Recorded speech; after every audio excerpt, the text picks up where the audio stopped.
Okay, y'all. This is a CaliGriot.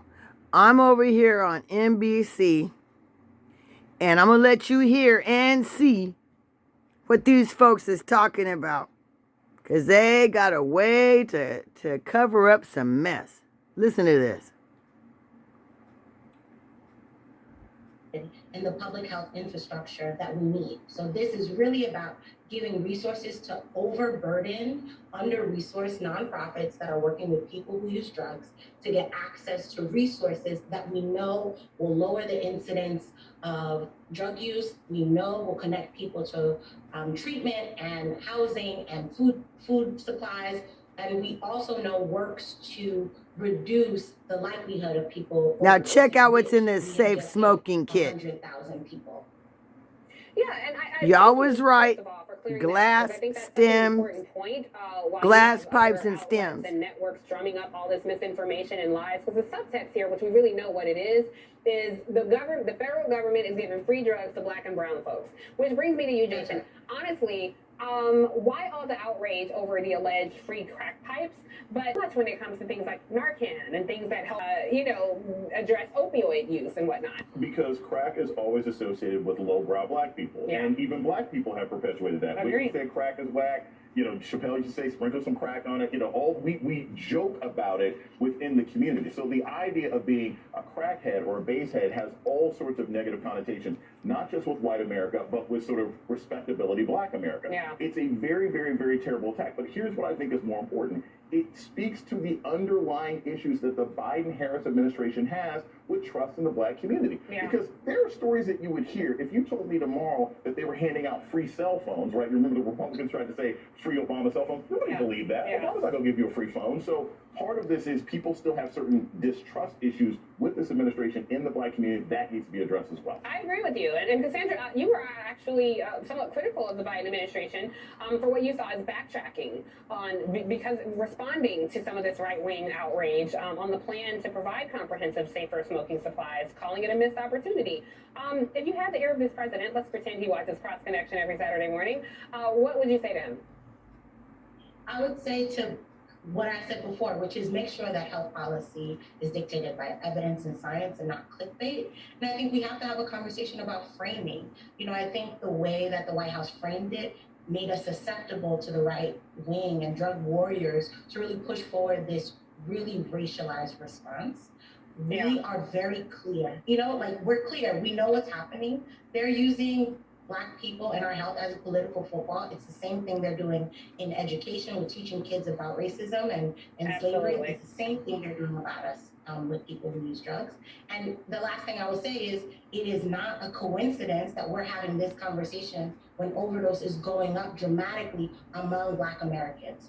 When even in this conversation about stimulants like cocaine and crack, that is where we're seeing such a high growth rate in overdose deaths, and now is this huge falsified outrage, even after Republicans have ceded, 3 days before, Representative Tom Cotton came out in support of syringes and harm reduction and said we should look at supervised injection facilities, and then the next 3 days later, he's talking about crack pipes. This is a ploy, and it's really dangerous, and it's important for our community to be clear about what we need to keep our families safe.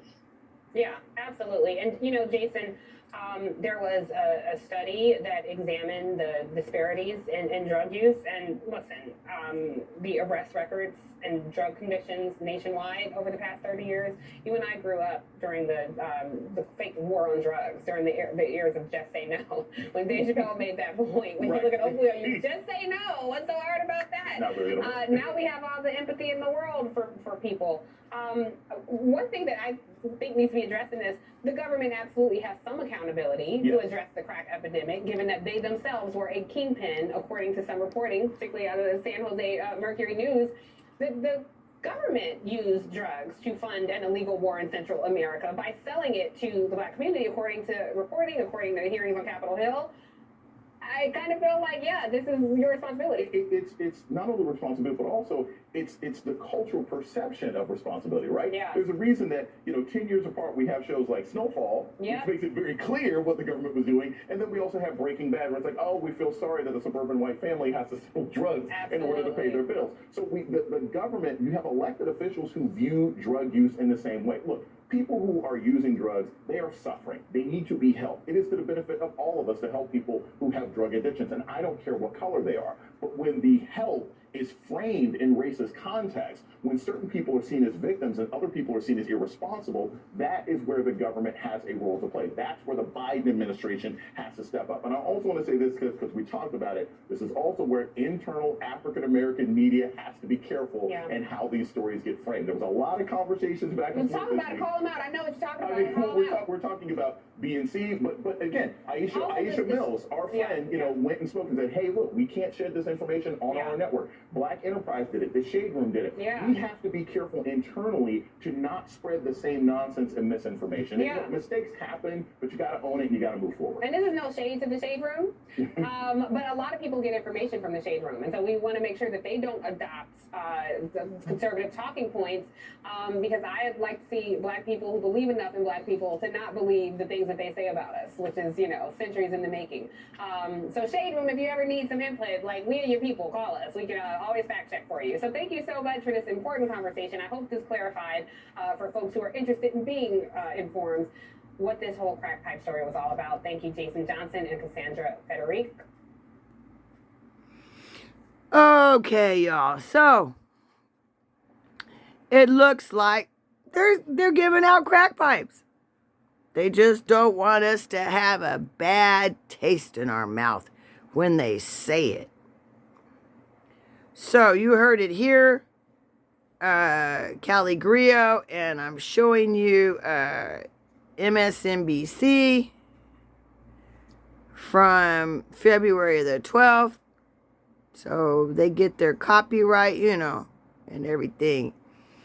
So I just use this for the discussion. And I just wanted to bring this topic up because I really didn't know what to think about this.